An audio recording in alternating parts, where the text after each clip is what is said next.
Hey everybody, welcome back to my second attempt at this live streaming. I do know at least two people watched the first one, so if you're a repeat watcher or viewer, thank you. If you're new, great. If you're watching this later, awesome. Uh, Here we go.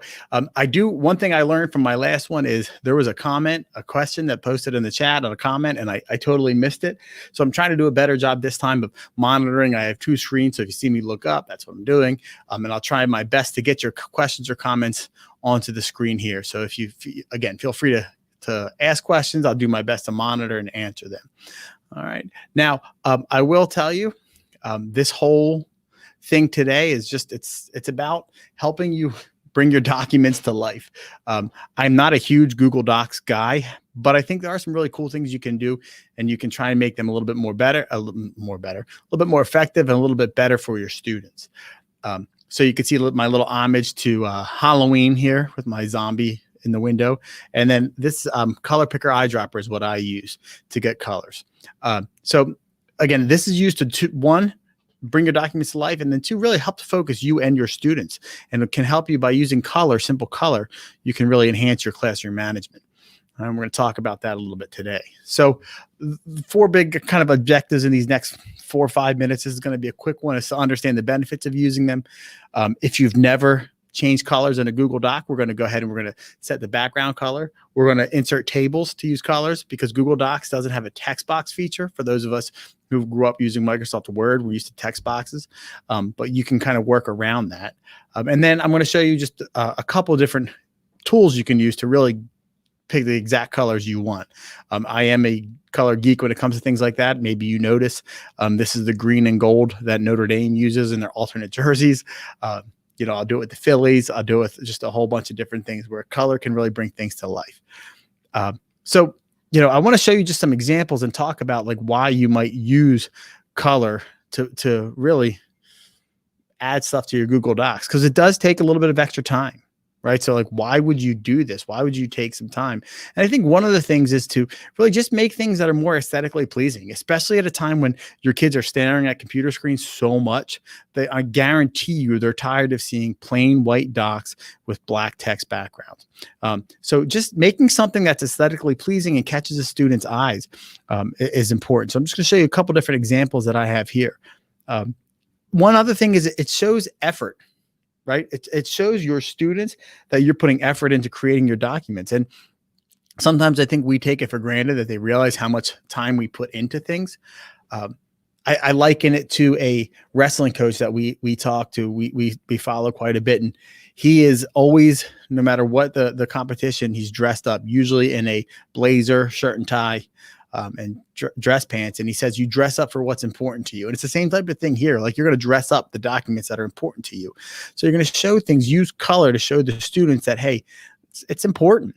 Something else you can do, another reason why you might want to use color, is to use it as a reference for your students. Like, hey, you should now be on the green document. Right? As you're walking around the classroom, like eventually you will be able to, again, walk around the classroom and see, you can, reference the document. It's kind of like when we make paper copies and you hand out a yellow paper and a blue paper and a red paper. It's just a quick way to reference your stuff. This is an example that a colleague made. And you can see she uses color in the background, and then she uses text box with yellow highlights so that the students know, okay, if I see a yellow text box, that's something where I need to add my comments. I need to add my work. All right. So really using these colors, using these colors, and I'm going to get rid of this loom here, bring your documents to life and will help you to better manage and run your classroom. So I want to show you just a few steps on how you can do this. I'm going to take myself out of the stream because I can see I'm kind of lagging right now. So I'm going to just remove oh no, I'm not, because then you can't hear me talk. Duh, I forgot. All right. So I apologize if you see a lag in the video and it drives you crazy. It does for me too. But that's okay. So here we go. I have my plain, boring, blank Google Doc. What I'm going to do is to add a background color to a doc. Now, it's easy to do in Google Slide or something like that, but in a doc, sometimes we miss this. And we're going to come over here to the file and to the page setup. All right, so file and then page setup. And again, my computer is pretty laggy right now. I think I'm just running a little bit too much. And in the page color, I can choose any of these different colors. You can custom color. You can do a whole bunch of different things, and I'll just show you what to do a little bit later on. So now you set your background color. Simple as that. All right. It is as simple as that. Now, one thing you'll want to notice is always when you change the background colors, think about the font color. It sounds silly, but it's important. So maybe you're going to make sure your font is white on this blue background. I know last video I made, I had talked about using emojis. And I said how important they are. The kids like them. So what I'm going to do is I'm going to show you just real quick when I add this title. I have an emoji keyboard extension, right? So when I run this extension, I'm going to just come on up here. I'm going to search for an emoji. Let's go sports. And I like this direct hit target. So I copied it and then I just hit paste. And now there's my emoji, right? Example. So you can put that emoji really anywhere. You can put it anywhere where text is typed. All right. Again, it's that emoji classroom. And if you'd like, I can share that link with you, but that's a pretty good one. All right, so just changing the background is important. Now you can see, again, you can reference quickly to your students. We're working on this blue document. One thing that used to frustrate me to no end is the lack of any text box in the Google Docs. Because again, I grew up as a Microsoft Word kid, and I absolutely loved using text box. So what you can do is just insert a simple table. And instead of doing multiples, you're just going to do one row, one column, a 1-by-1 table, and there's your text box. All right, so text box are important. It really draws your eyes in. And what you can do now is you can go ahead and you can format this text box by using these paint symbols up here, right? So maybe I want to have a white background to contrast because this is my directions, right? So there's my white background. And I think it's always kind of cool to add maybe a border, and you can change the color with the pencil, and you can change the weight or the thickness of your border line, right? Again, it just draws the eye in a little bit more for your students. All right. So you can then put directions in here, and you can type this way, right? Oh, I deleted my account. You can just type your directions right into here.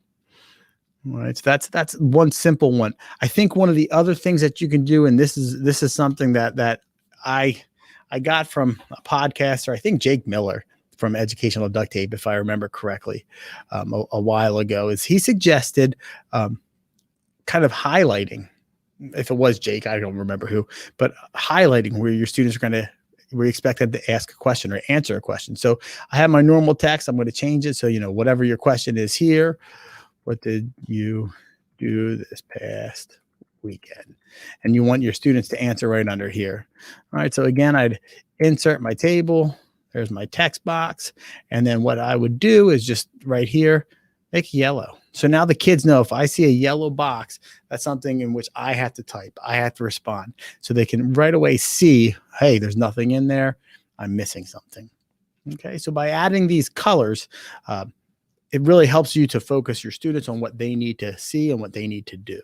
Now, I did say that I am a geek when it comes to colors, and I like things particular, right? And I use this extension up here. I don't know if you can see it in the corner. It's called Color Pick Eyedropper. And what's really cool is you can search for really any color. So I like to do Phillies throwback colors. And using this Color Pick Eyedropper, right? I can click on my images. I can get the exact color I want. I'm a huge fan. I wish they would bring back the powder blue and the maroon at all times. So I just come on over here, and using this Color Pick Eyedropper, I get this little code. I'm going to Control Copy, come back to my document. Now, if you remember, I showed you earlier when we do this file page setup, there's ways you can do custom colors, right? So I add a custom color, and I'm just going to paste what I just had. And then boom, and it turns to, there you go, the powder blue of the Phillies. That's one of the ways you can do that Color Picker Eyedropper. Another one is there's a website called Material, if I can spell material right, UI.co. Right, and you can just go through and they have a whole host of colors. You can search through here and you can look at the different colors, and they have different palettes. And you can go ahead and once you click on it, it's copied. And now I can go back to my document and I can do the same thing I did before, right? Maybe in this Dropbox, I'm going to come over here. I'm going to go custom. There's my code I just got. And now it's that nice slate color. I think colors are important. Again, it shows the students that you care. It shows the students that you gave a little effort. And it will help to focus both you and your students on what they're doing right now. So if you have any questions, need any help, let me know. There's my email, Twitter, whatever it is. Hopefully you enjoy this and you get as geeked out over adding color to your documents and really personalizing the student work. Thanks for watching.